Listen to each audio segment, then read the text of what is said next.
Electoral Reforms and People's Participation, Senator Pan Pilo-Lacson. Hi sir, magandang hapon po. Magandang hapon, Sally. Sa mga sumusubaybay, magandang hapon din. Ito nangyari na sabi ito makasaysayan yung nangyaring botohan kung saan natalo yung motion to table at natalo yung motion to archive. Sabi nga kasaysayan na lang daw ang maghuhusga sa naging desisyon na ito ng Senado. Pero ano po yung mga initial feedback na natatanggap ninyo? Katanggap-tanggap po ba sa ating mga kababayan yung naging pasya ng Senate na i-archive yung articles of impeachment na parang katambas daw ito ng pagpatay na sa impeachment case laban sa pangalawang Pangulo? Alam mo naman yung mga opinion, di ba? Magkabilang panig. Pero of course, sa side na narinig ko, mostly, hindi nila nagustuhan yung nangyari na na-archive yung articles of impeachment. Bakit? Kasi nga, while medyo mas mabuti na yung na-archive kesa sa na-dismiss. Kasi kung na-dismiss, ibig sabihin, maski mag-reverse pa yung Korte Suprema at sabihin, sige, pwede na mag-proceed yung Senado, mag-try na lang kayo, magkaroon kayong trial.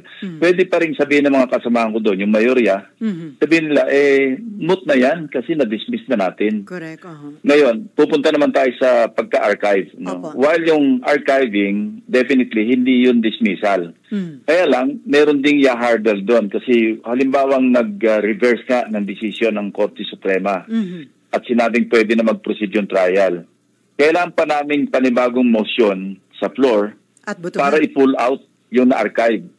Botohan yun kasi magdidebate, magbobotohan. At sa tingin ko lang, ito, pakiramdam ko lang ito, malamang na manalo muli yung wag nang i-pull out, wag nang i-revive. Ano ko lang yun, sarili ko lang yun. Base doon sa nakita kong medyo matigas na paninindigan ng mga kasamahan ko, yung majority, na ayaw na nila talagang mag-proceed yung trial. So, wag naman sana kasi pagka ako mismo, kami dalawa ni Tito Sen, pangungunahan namin yung mag-motion kami na i-pull out from the archives yung articles of impeachment para ito'y ma-refer na muli sa impeachment court mag-convene. Kung sakaling mangyari yung reversal. So, sir, ang mangyayari nun, majority pa rin ang kinakailangan boto? Parang minarinig ako, parang 5 lang, pwede na? O hindi po? Hindi ako sure kasi pagka may motion at nagdebate, majority yung masusunod kung i-adapt yung motion o hindi ba? Iba yung 5 yung boboto. I think sa committee hearings yun na kapag hindi nag-acto yung chairman ng committee, doon papasok yung at least 5 senators. Pero pag nasa plenaryo kami, hindi pwedeng 5 lang yung manaig over the 24, all the 24 senators. Majority pa rin yan. So yun ang magiging problema. Pero mainad na rin, kasi kung dismissal, mas mayroon silang punto na wag nang i-revive kasi moot na. Mas madaling i-invoke yung moot and academic. Kasi nga, maski may ruling ng Supreme Court, separate naman ito, co-equal branch, hindi kami pwedeng diktahan kasi dinismiss na namin yan. So, mabuti na nga lang, at wala talaga sa rules namin yung motion to dismiss. Mabuti nga sir na check nyo na agad dyan at mabilis kayo na nag-question na wala sa inyong rules at hindi uubra yung motion ni Senator Marcoleta na i-dismiss na yung kaso. Napagandaan ko yun kasi nung nag-caucus kami a week ago, Tuesday I think, nabanggit niya yun Gusto niya mag-move na siya to dismiss right at that moment, yung araw na yon. Kaya lang, nagkaroon kami ng palitan doon sa caucus na meron nag-suggest, si Tito Senator Soto rin nag-suggest, pagbigyan naman natin na pag-aralan ng mga kasama natin yung 97-page decision ng Supreme Court. Huwag naman agad-agad kasi hindi naman nakaredy yung iba sa amin na mag-interpellate tungkol dyan. So yun, pumayag naman si Senator Marcoleta, sige, ang naging decision sa caucus, consensus, sige, schedule lang natin sa August 6. Palagay naman, sabi ni Senate President, palagay ko naman, ready na tayo na pag-aralan mabuti yung decision para makapag-input tayo. So kaya na-schedule yan ng last Wednesday. Kaya ako, medyo handa na ako doon na ang pinagandaan ko talaga, binasa ko talaga yung rules. Teka muna, meron pa tayong motion to dismiss dito. At hindi pa yon. I even went one step further. Kasi alam ko, i-invoke din yung supplementary application ng rules of court. No? Eh, yun nga, yung section 135, naka-enumerate doon eh. Yung sa plenaryo, pagka medyo vague at wala kaming makitang yung reference, ano? Eh, naka-enumerate doon yung Jefferson's Manual, Riddick's, Hinds. Eh, wala naman sa enumeration yung rules of court. So, nagtanong ako siyempre sa mga lawyers ko, paano ito? Ang sabi nila sa akin, eh, yun nga, yung pagka hindi kasali, eh, pag hindi kasama, hindi kasali. Wala. Hindi pwede. Diba? Wala, kasi enumerated naman eh. Sana kung pwedeng i-apply yung rules of court sa plenaryo, hindi naman sa aming legislative inquiry, in-aid of legislation o sa impeachment court, hindi rin mag-a-apply. So, yun, wala namang kumontra sa akin doon. Kasi initially, parang yun yung parang quote-unquote palusot ni Senator Marcoleta. Kasi inamin niya, sabi niya, wala talaga yung motion to dismiss sa ating rules. Pero, marami po ito, sabi niya, kasi yun nga, nag-section 135. Eh, agad-agad, binasa ko yung 135. Eh, nakita ko, wala rin naman nakasulat ditong rules of court. So, walang kumontra na sa akin doon. Kaya noong kasi may president naman yung motion to table over yung kung ano man yung motion to dismiss or archive. So, siyempre, pinagbigyan si minority leader na, sige, unahin na muna nating itakel. May nakita akong problema ron, kasi teka muna, kasi nag-suggest na sila na i-amend yung motion to dismiss kasi nga paig na sila na wala yun. Kaya ako tumayo, kina-clarify ko sa presiding officer. Eh, okay, magbubutuhan tayo sa motion to table. Ano yung motion na ita-table natin? Kaya nga sa Kaya medyo magulo. Parang hindi na dapat kailangan na nagbutuhan sa motion to table, doon na agad sa motion to archive. Tama Hindi. ba? Ang problema, yung precedence of motions, mauna yung motion to table. Kaya may problema. Sana man lang, mayroong manifestation na kahit hindi pa, kahit unahin yung itakil yung motion to table, at least may idea man lang kami, ano bang itsura noong papalit nyo ng motion, yung amended motion. Eh, hindi malinaw eh. Ang sagot sa akin ng Senate President, di ba? Wala pa tayo doon. Di ba meron pa nagigil sa gallery? Oo, nagkalito-lituhan na. Eh, hindi ko na lang binilabor kasi gabi na eh. Pero sir, yung sinabi Pero yun ang point ko. Eh, tumayo pa ito si Senator Zubiri. Ewan ko kung ano naman yung punto niya na parang sumasaklolo sa akin. Eh, hindi ko naman kailangan ng saklolo kasi nasa matwid naman yung aking point of clarification. Pero sana naging united na yung minority, ano? Talagang may dalawa pa sa minority block na hindi nyo po kasama na bumoto laban dun sa motion to archive. Kasi nakasama nyo pa yung dalawang taga-majority. Oo. Okay na sa amin yung magkanya-kanya kami ng boto doon sa motion to archive. Ano? Kasi may kanya-kanya kami pananaw. Pero at least man lang doon sa motion to table, wala naman silang makukontra doon kung sakaling bumoto sila na in favor of the motion to table. Kasi wala pa naman talaga yung second motion to archive. Kaya yun ang hindi ko rin mawari, hindi ko rin maintindihan. Bakit nag-no sila doon sa motion to table? Eh, yung motion to table, wala naman binabiolation. Ang sinasabi lang ni Senator Soto doon sa motion to table, eh, wag muna nating igalawin yung motion to dismiss or whatever amended motion na mangyayari. So, ngayon, kung halimbawa na-amend na at paig naman sila doon sa language ng amended motion, eh, di bumoto sila in favor. Yun lang naman ang sa akin. No, wala akong hinanakit kasi may usapan kami sa minority na tayo nasa minority pero kanya-kanya tayong paniniwala. Igagalang natin lahat yung paniniwala natin. Pero after thought, nung natapos na, nagkausap nga kami ni Senator Soto. Sabi ko, parang hindi ko maintindihan yung bakit pati yung motion to table, eh hindi naman sila sumama sa atin. No? Nakasama niyo pa yung dalawang taga-majority. Kaya nahihilo na rin kami. Baka nagkalituhan lang. So, benefit of the doubt, no? Baka nalito na rin si Senator Mix at saka Senator Loren na hindi man na suportahan yung motion to table. Kasi maski nagpumabor sila sa motion to table, hindi naman lang kinokontra yung motion to archive eh. Anyway, so sir, yung sinabi nyo na naka-archive nga at kung sakali, hypothetically, i-reverse ng SC yung naging ruling, ang sabi nyo parang duda rin kayo na mababago pa yung botohan kasi kinakailangan may mag-motion, magbotohan para tanggalin sa archive itong articles of impeachment. Dahil, ang tingin nyo, ganun pa rin, mananatili pa rin sila na wag nang mag-impeachment? Ano po itong pinagbasihan nyo? Dahil doon sa remand, ganun din, ang botohan, 18, tas ngayon, 19. Yung ba yung basihan nyo, sir, doon? Let's put it this way, I'm hoping against hope na irerespeto nila yung ruling ng Korte Suprema, yung final ruling addressing or resolving the motion for reconsideration. Kasi kung ganun pa rin ang kanilang boto, pagka nag-explain kami ng mga boto namin, ibabalik ko sa kanila, i-quote ko lahat yung kanilang sinabi sa kanilang explanation of votes na halos lahat sila, sinasabi nila, respetuhin natin, igalang natin ang ruling ng Supreme Court. Kaya nga ako nag-abstain, ipaliwanag ko na rin, kasi, alam mo, nandun ako, I was torn between, kasi ang wordings doon, di ba, adhere to the July 25, 2025 ruling. So ako, lagi ko sinasabi, respect and do not disobey the ruling of the Supreme Court.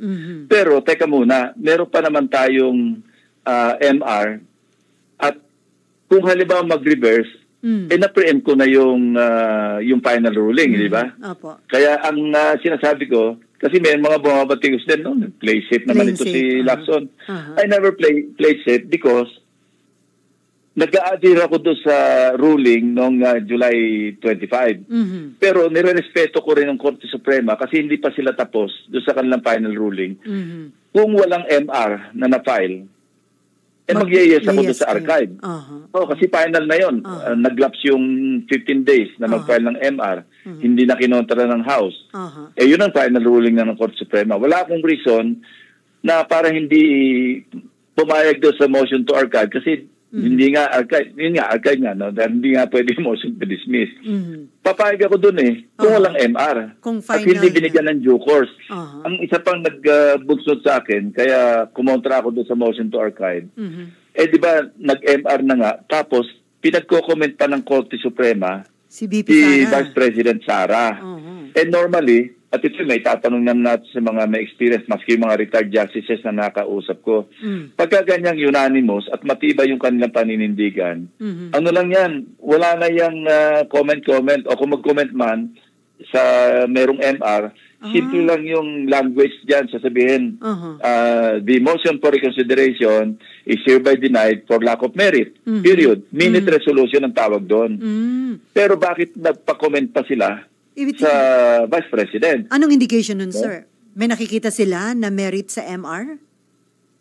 Pwedeng gusto nila reviewin based on the language or based on the MR, yung mga points na ni-raise ng Solgen.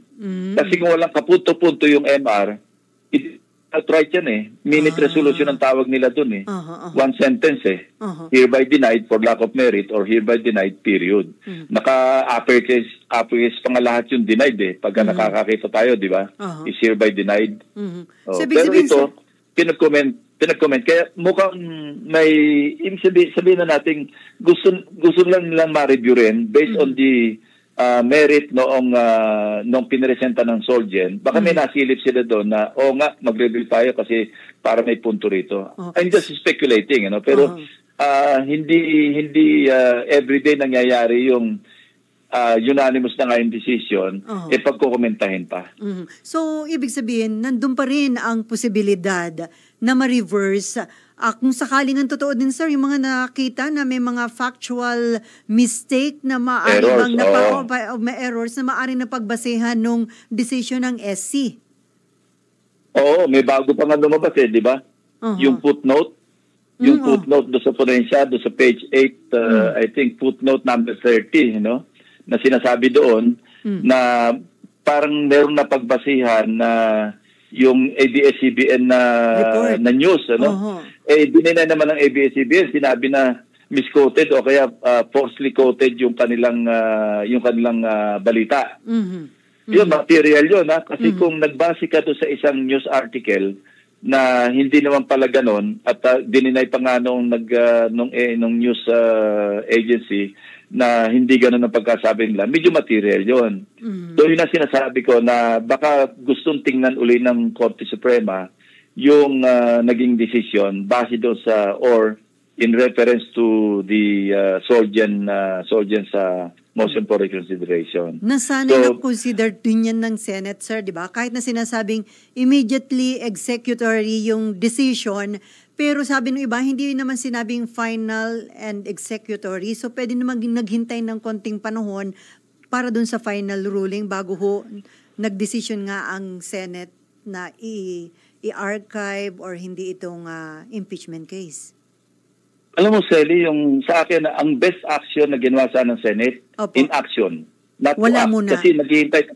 Kasi although immediately executory, nagko-comply kami sa immediately executory by not moving, by not doing any action.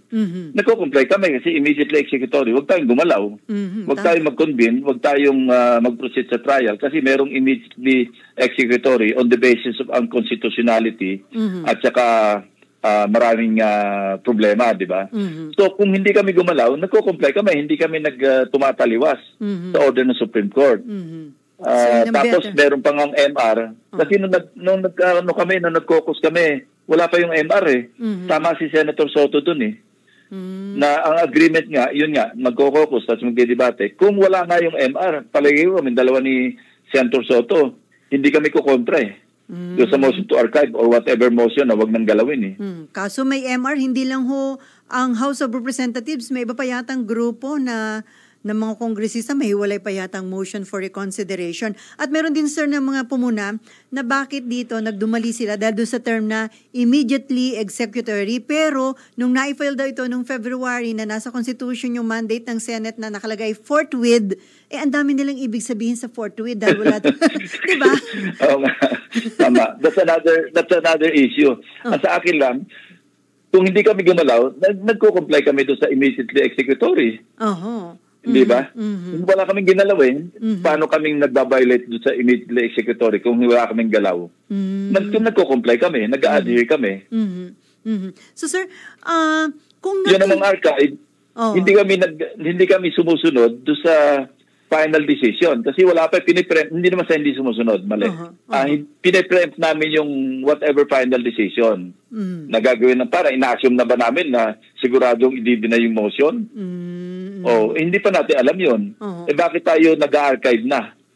At kung mag-archive ba, tama lang yun. Ba't tayo nagdi-dismiss na? Kaya kinuwestiyon ko nga. Ngayon, yung archive, okay lang yun. Pero ang problema sa pag-archive nga, paano bubuhayin? Well, hindi ito dismiss.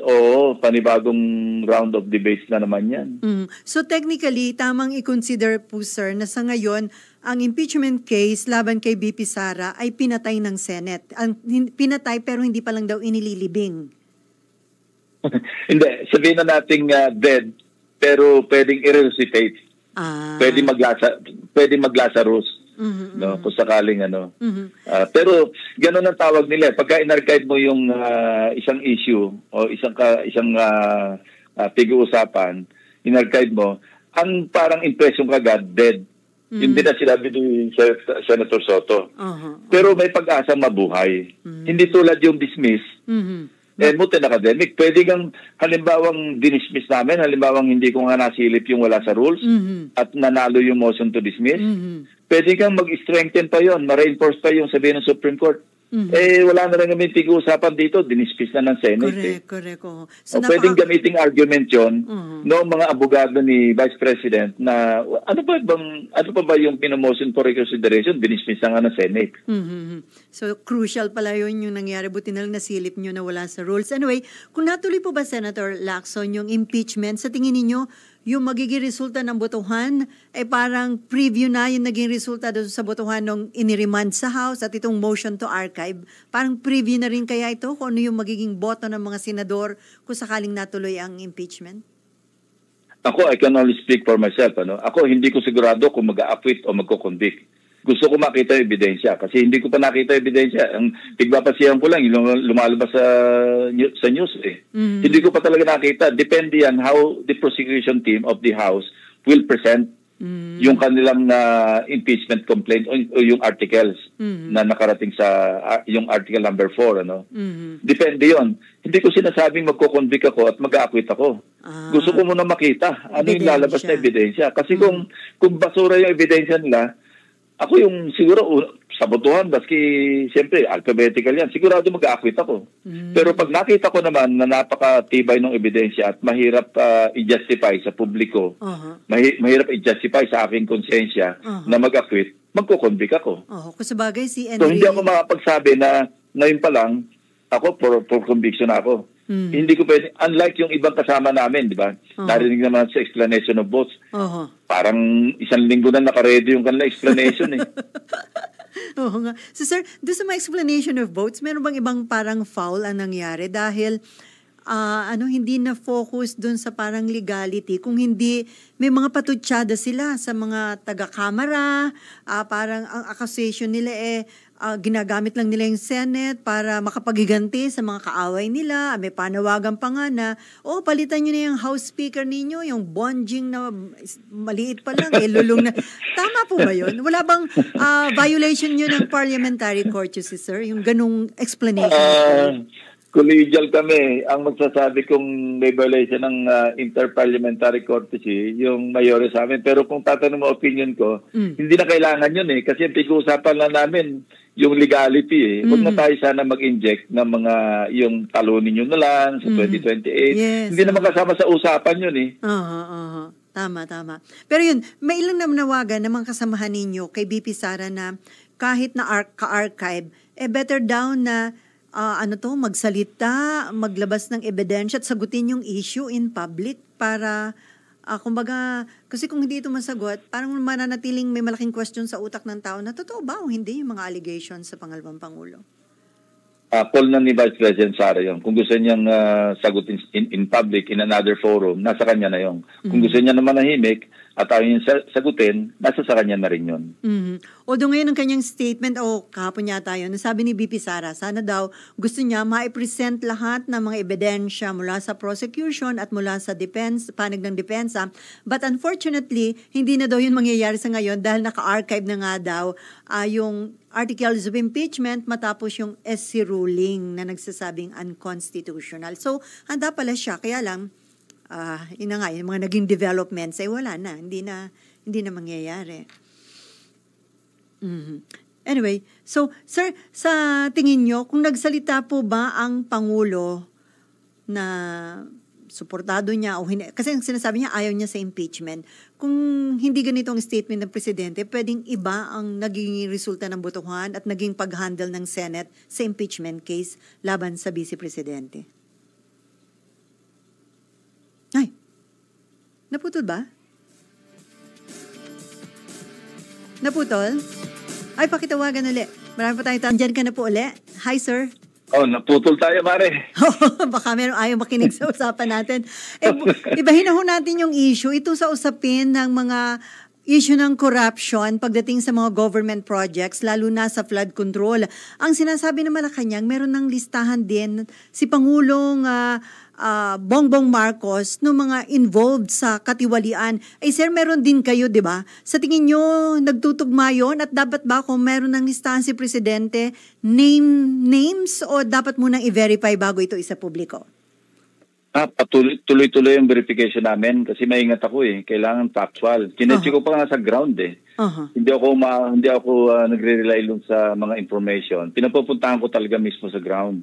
Sa ngayon, may mga nakita na kami ng mga talagang defective o kaya substandard o kaya hindi tapos. Meron din kaming nasilip, binabalidate ko na ghost.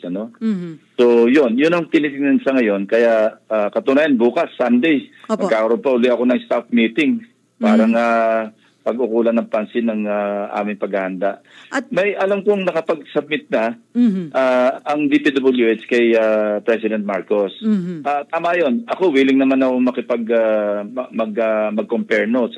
Pero of course, sarili nilang listahan yun eh. Gusto ko yung sarili kong research. Hindi ako masyadong umaasa doon sa research ng ibang tao kasi nga mahirap mag-rely ng basta-basta na lang. So sir, dun sa mga na-identified nyo na mga palpak or mga ghost projects na flood control projects, identified na rin kung sino ho yung involved doon, na kontratista at possible na mga lawmakers o politiko?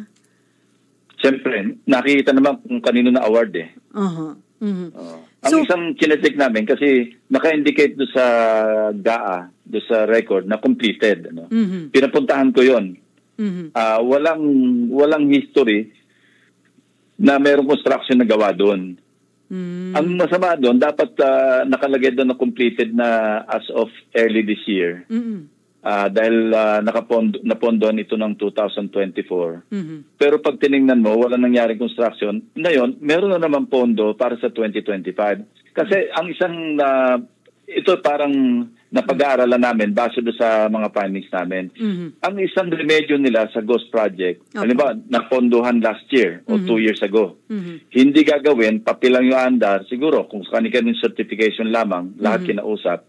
Pagkatapos, pag hindi na, halimbawa, hindi napansin kasi malayong lugar o hindi naman napasyalan, pupundahan ulit sa susunod na taon at saka palang gagawin, napagtakpan na yung ghost. Eh kung hindi ka matyaga na mag-compare sa record, no, official record, official document, na ito may pondo na last year, walang nagawa, o nasaan yung pinondohan dyan? Meron pa ngang, ito binabalidate pa rin namin, ibang proyekto naman ito na ghost, 2 taon nag-ghost eh. Pangatlong taon, saka palang gagawin. Kasi hindi napansin ang una, so teka muna, i-ghost uli natin to. Tapos nag-ghost na naman, 2 beses na pondohan. Yung pangatlong budget year, yun, sisimulan ng gawin. Pagka nagawa na kasi, wala ka na makita kasi ghost nga eh. Mahirap maghanap ng guni-guni. Pero may dalawa. Kasi pag sinabi mong guni-guni, Pero may dalawa siya na nasaan napunta yung pondo? 2 ghost. Yun nga, tatanungin natin. Hindi naman tayo nagko-conclude, Kasi baka na-wipe out or something. Pero nagre-rely din tayo sa mga testimonials ng mga taga roon. May nangyari, may nagawa ba rito? Pipilitan isang lugar. Siyempre, hindi naman buong bayan, Kasi mahirap yun. Kasi ang laki-laki ng bayan eh. Paano malaman na dito sa So, siyempre, para i-compress natin sa isang lugar na talagang alam na mga taga roon na walang nangyaring construction. Nataliwas do sa nakita mo na nagkaroon ng pondo in previous budget year or years. Tapos, wala naman talagang nakakita na may nag-construct. O ano tawag mo doon? Di guni-guni nga yun. So sir, kapag natapos kasi na yung... mga tagal nang nandun eh. Wala naman sila nabalitaan na nag-construction eh. So sir, kapag natapos na yung validation, may inihanda po ba kayong privilege speech o gagamitin nyo na lang ito sa budget hearing? Naghahanda ako ng privilege speech actually. Kasi marami-rami na rin yung case studies eh. Ang tawag ko rito mga case studies para hindi masabing isolated yung kaso na isa lang. So nagsabi ko, maghanap tayo ng similar. Meron ding isang modus operandi na substandard naman, Yung malimit gamitin ito sa mga flood control eh. Na alam mo yung tawag nila yung sheet piles, yung pilote ba yun? Salad na ibaon ng tama, eh nahahati lang yung nakabaon. So menos sila ng 50%. O pagkatapos yung dapat halimbawa mo ng 200 meters o 150 meters, ang gagawin lang, 50 meters. O tigos yung 100 yung excess.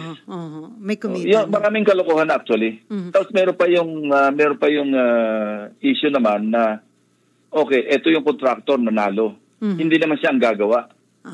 Ang mag-implementa, district engineer. Inaarbor. Pero, magkakuntsaba sila. Siguro, wala rin magawa yung contractor kasi pag hiningi ng district engineer, yung kontrata, ako na lang yan, pero sa pangalan mo, siyempre, nag-iisip din siya, paano yung mga future ko namang kontrata, baka hindi makisama sa akin to. Merong ganon. So, sa mga kasi yung district engineer, halimbawa, meron din siyang construction company. O ngayon, ang nakabilad doon, yung contractor mismo. Ngayon, ang ginagawa nila, kasi nagsalita si President Marcos, sinabi nga na paimbestigahan, Yung iba, nagkukumahog na ayusin. Ang problema, yung contractor, siya yung susuka doon kasi siya tatamaan on record. Alam nga namang aminin ng district engineer o kung sino man, regional director ng DPWH na hindi, ako nga gumawa niyan. So, sir, wala naman record yun Mga kailan po yung privilege speech ninyo, sir? This month? Kinukompleto, pinapinalize namin Kaya nga maski Sunday bukas, tumawag ako ng staff meeting para kasi validate and validate and validate. Hindi pwedeng isang validation lang kasi mahirap na Kailangan talaga sigurado. At saka hindi ako magbibintang kung hindi ko sigurado yung binibintang ko. And then, magtatanong lang ako. Sir, bilang panghuli, itong si Ramon Ang, matapos ma-criticize yung potential contributing to flood sa Metro Manila, yung SMC na pinumumunuan niya ay nagsabi na SMC will solve Metro Manila flooding at zero cost to government. Isa ba ito magandang alok from RSA? Napakaganda. Kasi alam mo, ito siguro yung parang sabihin natin opportunity ng Malacanang. Mag-issue ng clarion call, so to speak, sa lahat ng mga bilyonaryo natin, yung mga nakalista sa Forbes. At mag-pull sila ng resources kasi malaki naman yung kanilang mga CSR yung corporate social responsibility. Imagine kung si Mr. Ramon Ang, isang corporation, nag-o-offer na sosolving niya na lahat ang gagasto sa Metro Manila.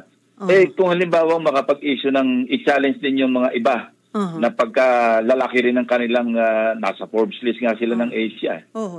Isipin mo kung lahat sila magkakasama-sama, merong isang parang magbabastonero na sabihin na, sige, baka pwede mag-usap-usap tayo na kailangan talaga ng tulong ng gobyerno, ng private sector. Palagi ko, papayag sila You can just imagine the problem that we can solve. Yes. Ang problema, sabi nga ni Mr. Ramon Ang, wala nang kita yung iba. At least na-solve ng walang gastos ng gobyerno, sir. Pero di ba meron siyang remark na gano'n? Yung tungkol sa basura. Kami na mag-aakot ng basura, kaya lang wala na kayong kikitain. Wala na kayong kikitain. Paano kung hindi nga Yun ang masama kasi Pag government kasi, minsan may mga kasama kami sa gobyerno na inuuna yung ano ba kikitain ko rito? Sa halip na ano bang maganda magagawa ko rito? Correct. Naku, yan ang dapat mabago. Naku, anyway, wala na tayong oras, sir. Salamat po sa pagkakataon na kayo makakwentuhan dito sa Usapang Senado ngayong araw ng Sabado. Thank you, sir. Yeah, maraming salamat. Yan po mga kaibigan, Senator Panfilo Lacson at mamaya sa ating